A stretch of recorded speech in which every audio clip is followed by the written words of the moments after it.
I'll tell you a secret. This isn't my school's sweatshirt. It's University of Southern California.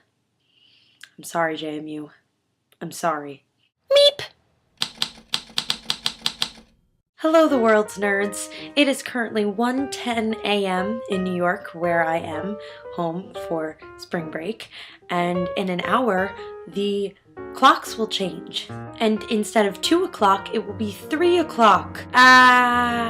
This particular daylight savings is one that I don't think anybody really likes, because you lose an hour of sleep.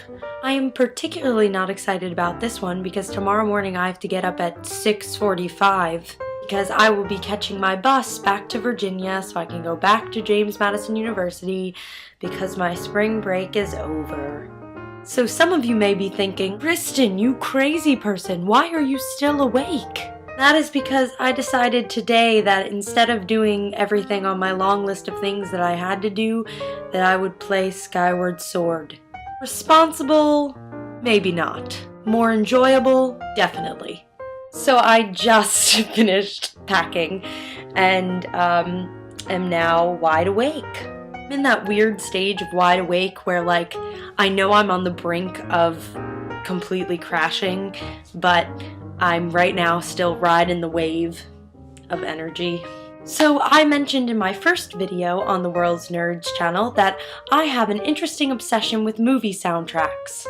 Hair, get down. And the other day I found myself in a position where I was able to download literally every piece of music that has ever been on the Doctor Who. On Doctor Who, not the Doctor Who, but that too, I suppose. So now in my possession I have all of the Doctor Who music, and I am really enjoying it and was listening to it as I was packing tonight.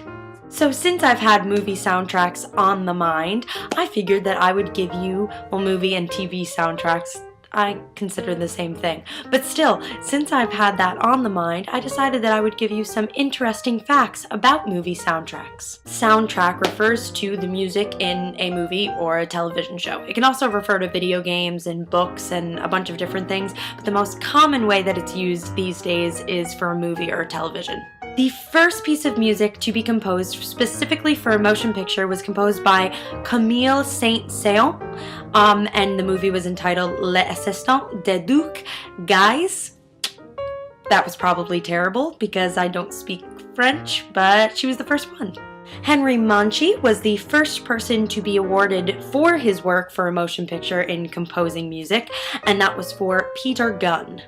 I'm sure a bunch of you are familiar with Walt Disney's Snow White and the Seven Dwarfs, and that movie happened to be the first soundtrack to be used commercially. However, the first musical film to be used for its soundtrack commercially was Showboat. Some of the most famous soundtracks include Grease is the word that you heard.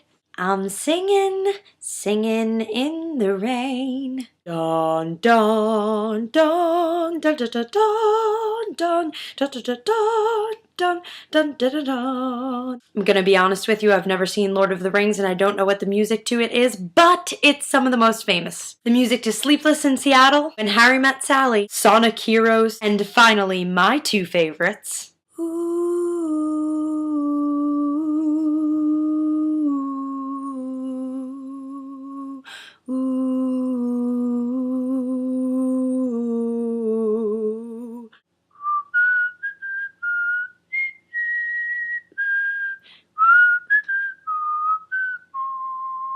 Which, that last one, the Harry Potter one, totally does not make me cry. At all. It would never make me cry. In theaters. Or in my dorm room. Or at home. Or anywhere. Stop looking at me. So there are some facts that you hopefully didn't know about movie soundtracks before, and you do now. I hope this inspires you to go and download some. Let me know what your favorite is in the comment section below. Mine are definitely Zelda, Doctor Who, and Harry Potter. I mean, if I had to narrow it down to one, Harry Potter will always win, but Doctor Who's a really close second. Alright guys, have a great week, and I will talk to you next Sunday. To infinity and beyond.